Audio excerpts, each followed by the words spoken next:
Hello， 大家好，这里是绘画小教室。今天我们来学习怎样简单快速的画出小鸟。那么废话不多说，我们开始吧。我们先用笔构出简单的轮廓。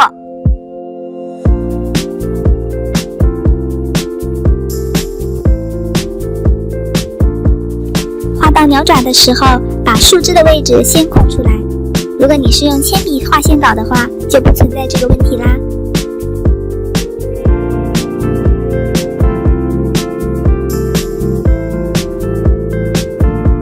高线用的笔，大家要确认是否防水，以免后期马克笔上色的时候会晕染。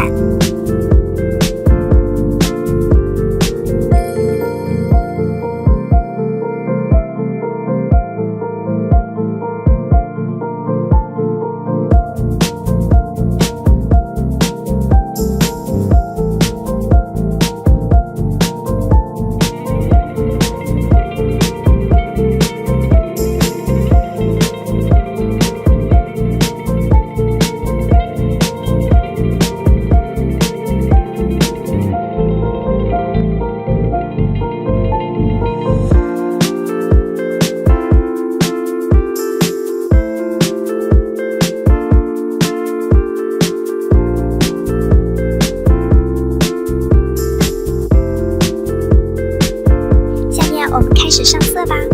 我们可以把想要的颜色先选出来，这样可以节省一些时间。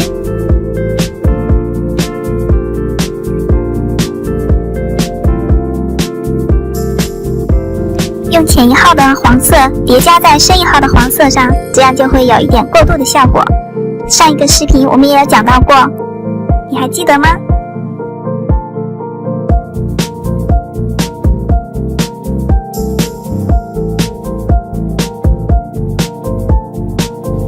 这里我们选择一个非常浅的灰色来画鸟的羽毛和阴暗处，这样小鸟看起来就生动一些，也有一些立体感。我们用马克笔上色时要由浅到深，同样树和小草也是，先用浅色后用深色，画出明暗感和层次感。注意哦，要有一定的留白哦。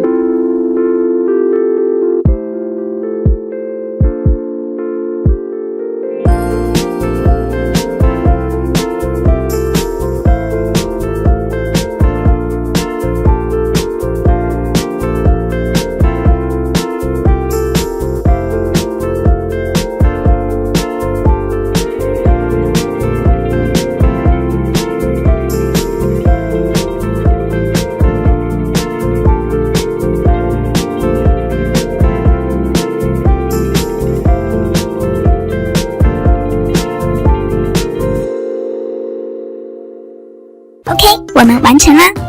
你学到了吗？如果你喜欢这个视频，请点赞、关注还有转发。谢谢观看，我们下期再见，拜拜。